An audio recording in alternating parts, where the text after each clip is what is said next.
بسم الله الرحمن الرحيم الحمد لله رب العالمين والصلاة والسلام على سيدنا محمد وأهل بيته الطيبين الطاهرين.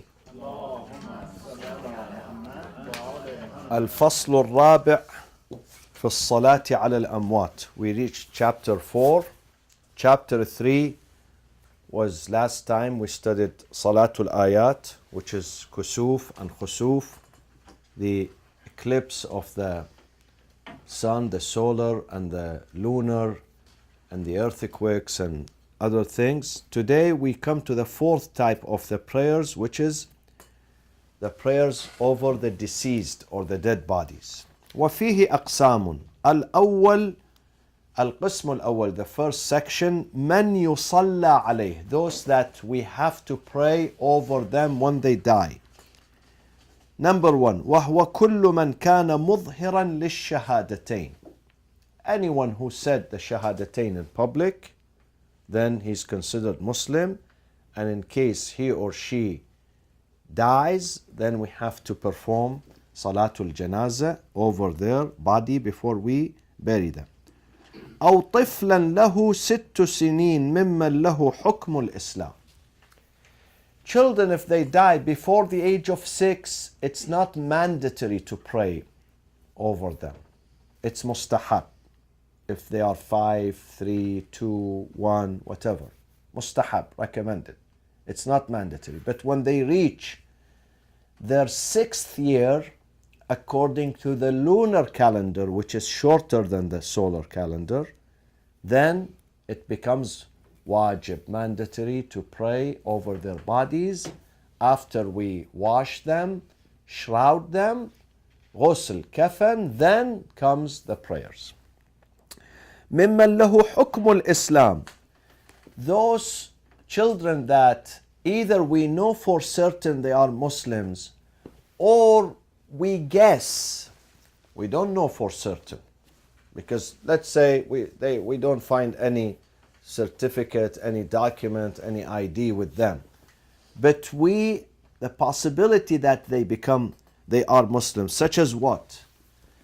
Every child who is born of a Muslim father, even if the mother is a Christian, let's say, but because one of the parents, be it the father or the mother, is Muslim, then that child follows that parent, whether he's male or female, whether he's the father or the mother. Automatically, children, if one of the parents is Muslim, children who are born into that family, they automatically follow the Muslim partner. Number one. Or if that child was picked in a Muslim territory, Muslim community, then we assume he or she is a Muslim, or he died in that community, a Muslim community. Then we assume that that child is a Muslim, or he died in a non-Muslim community, but, this is very interesting, but there is someone who lives in that non-Muslim territory who could have a child, such as whom? Not someone, let's say, who's 90 years old. 90 years old cannot have a child who's 4 years old, or not impossible, but most likely he would not have a child of 5 or 6 years old. Okay? Or a Muslim we know he cannot, either a female who cannot conceive, she cannot have children. Okay? We know for sure she cannot conceive. Or maybe a male who cannot have children, But if there is a possibility, even if a single person is found in a non-Muslim community or territory, and he is likely to have a child, to be able to have a child, then that child is considered as a Muslim. So we pass the rules of Islam over him or her, and then we have to wash them. This person has to be a man. No, not necessarily. Male or female. Yeah. Even if you know that his parents are not Muslim, No, listen.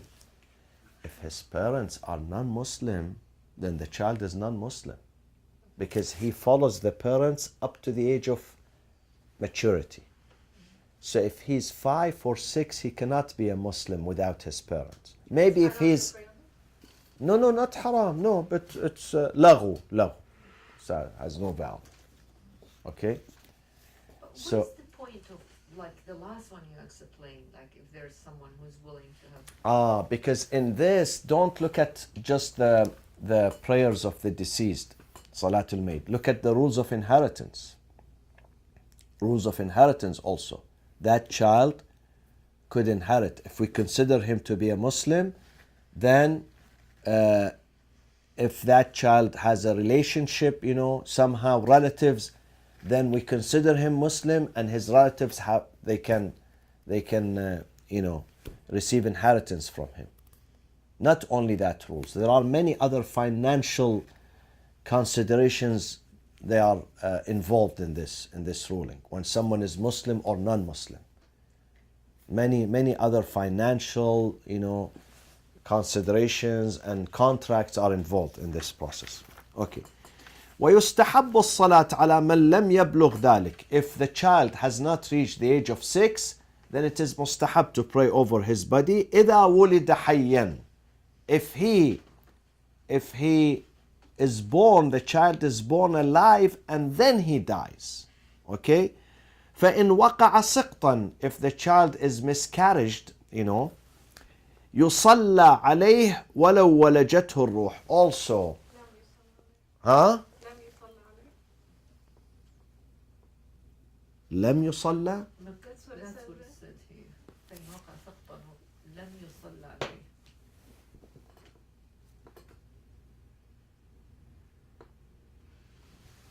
I have to double check this. What do you have in the translation? It doesn't really talk about that. No, it does. It It does. just says, but no salat is required over a fetus, even if it is born alive. Okay. So لم يصلى عليه. I don't have لم here. فإن وقع سقطا لم يصلى عليه. If the child, my friends, if the child is miscarried, even if the child has a soul, and they say, the fuqaha, they say having a soul at the age of 4 months. After 4 months, the fetus becomes with soul. So even if the baby, the fetus, in his mother's womb. So even after 4 months, if he's 4 months, 5, 6, 7, if the child is miscarried, then there is no need to pray over him. They just wrap him in a piece of a cloth, and they dig a hole for him or her, and they bury the fetus. الثاني في المصلي. Who does the prayers over the dead ones? Who has the right to do the prayers? وأحق الناس بالصلاة عليه أولاهم بميراثه. Those who receive the inheritance have the right to do the prayers if they know how to do the prayers. Nowadays, alhamdulillah, nobody knows how to do the prayers. But if they know how to do the prayers, then they are the people who have the priority. And in inheritance, how many levels we have of inheritance? Tabaqat.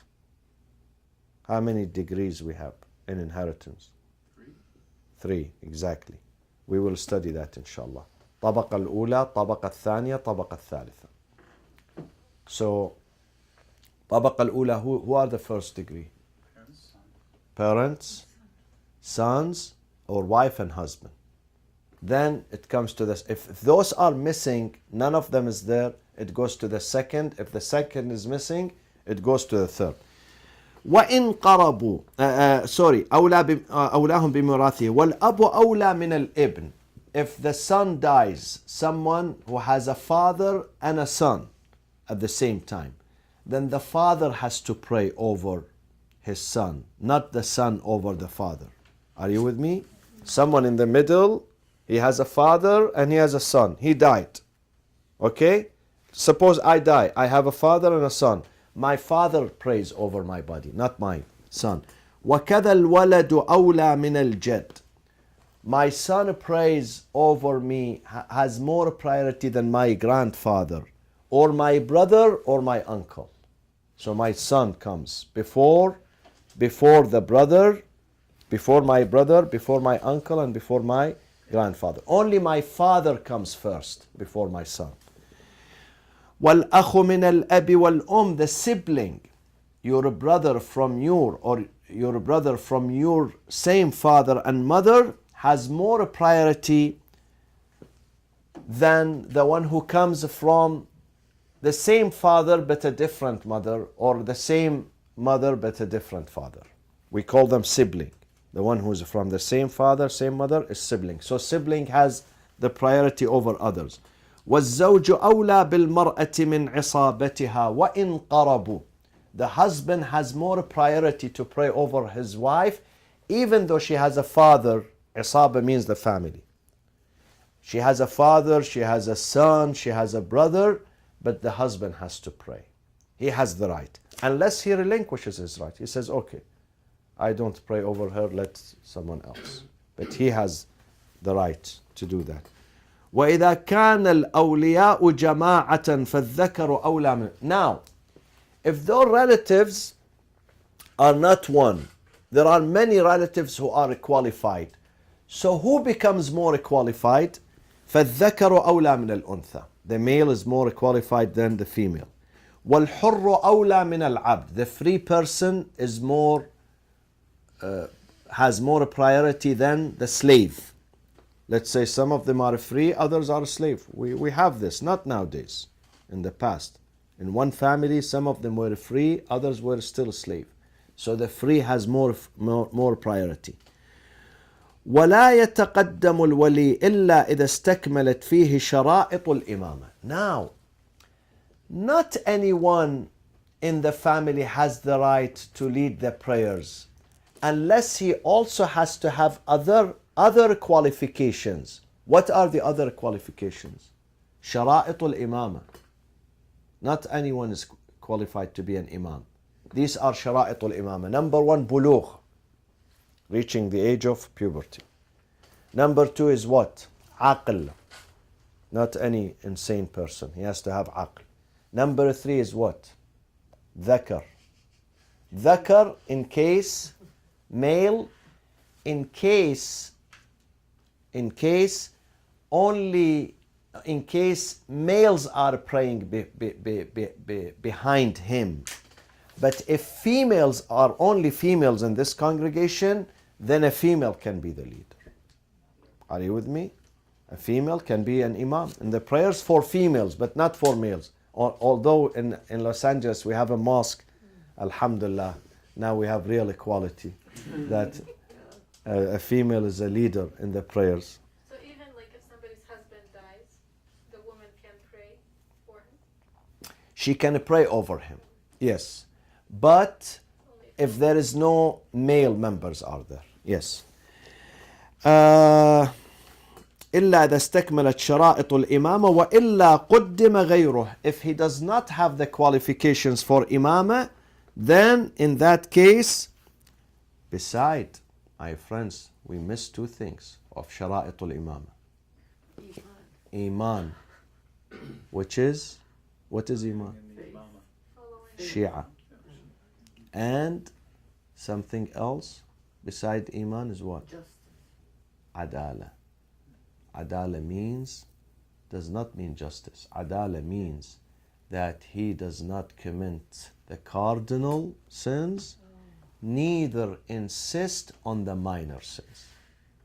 لا يرتكب الكبائر ولا يصر على الصغائر.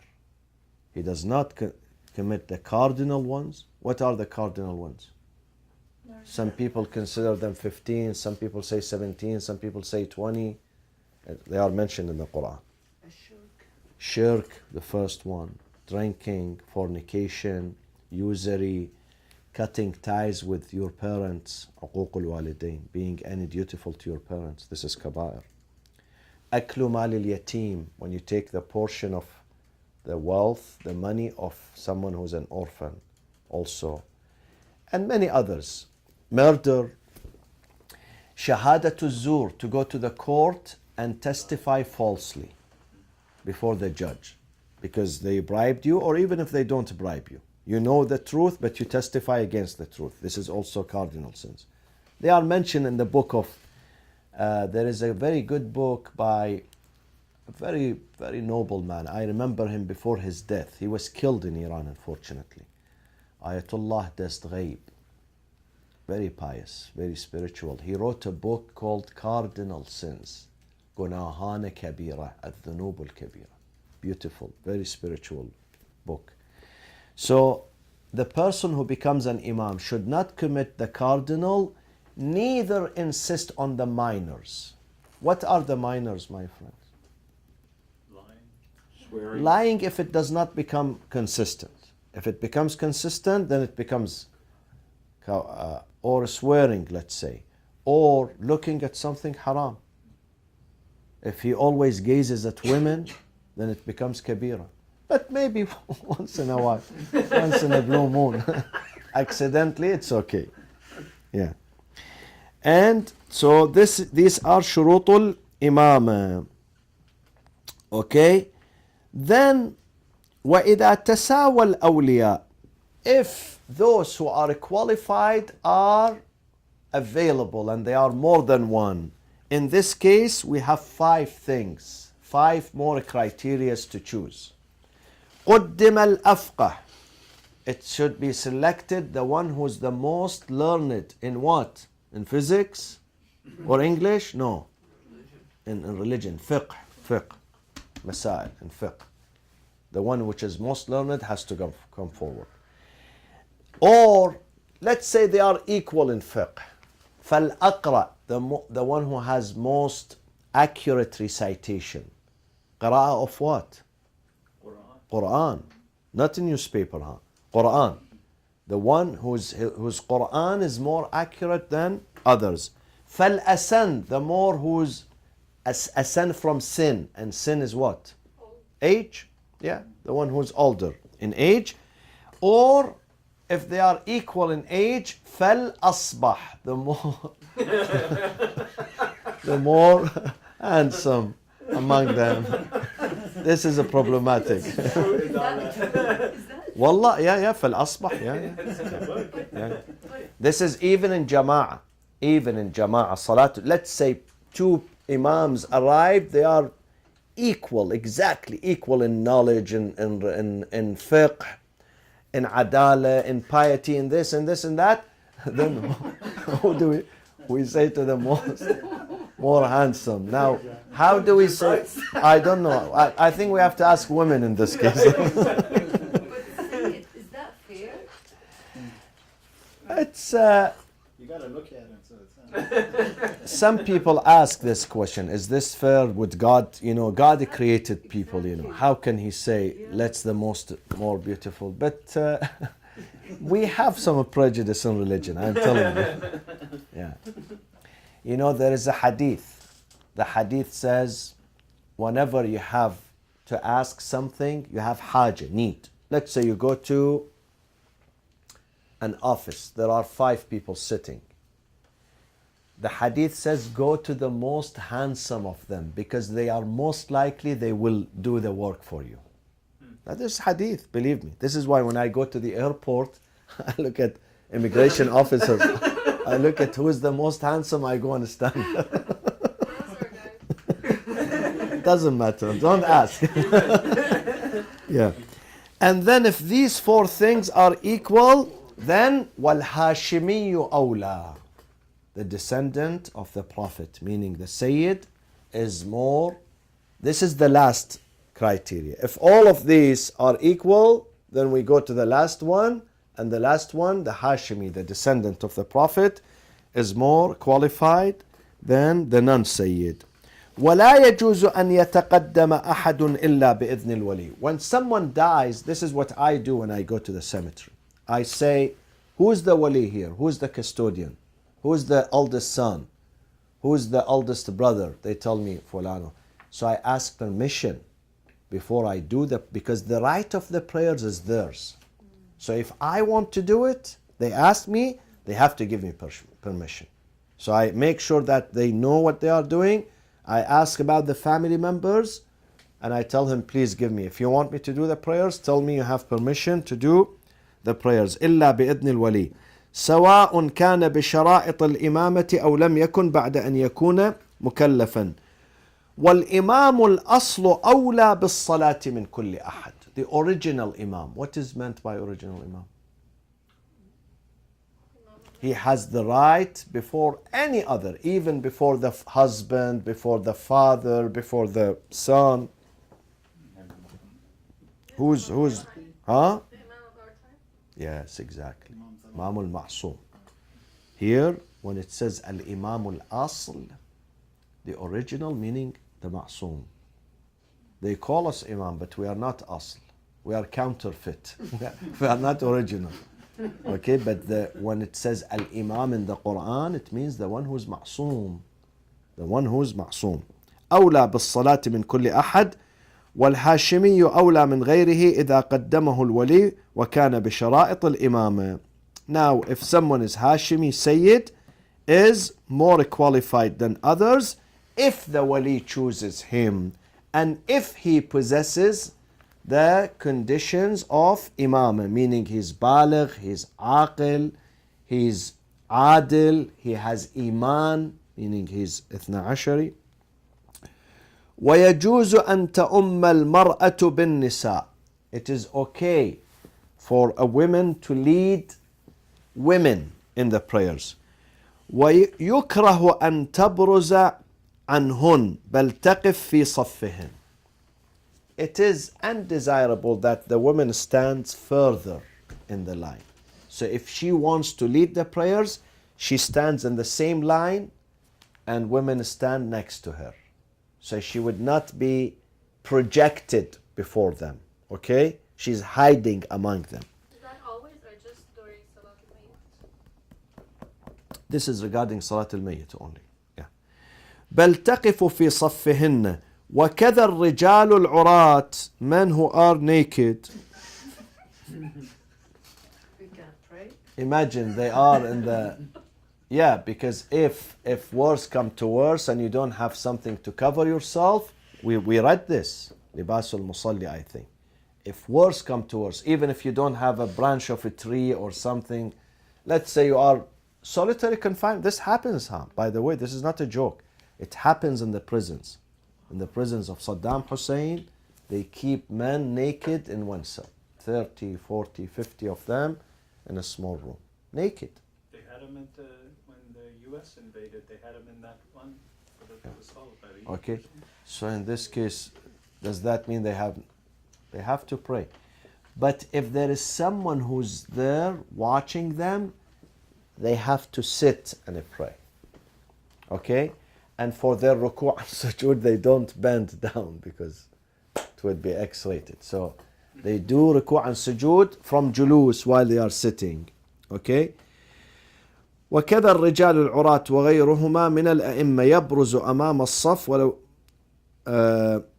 in case they are all naked, also the Imam does not stand before them because he will be in trouble if he stands before them. Yeah. But if they are not naked, of course, the Imam has to stand before the line. وَلَوْ كَانَ الْمُؤْتَمُّ وَاحِدًا. Even if one person is praying behind him, that person has to stand before him and the Imam is in front.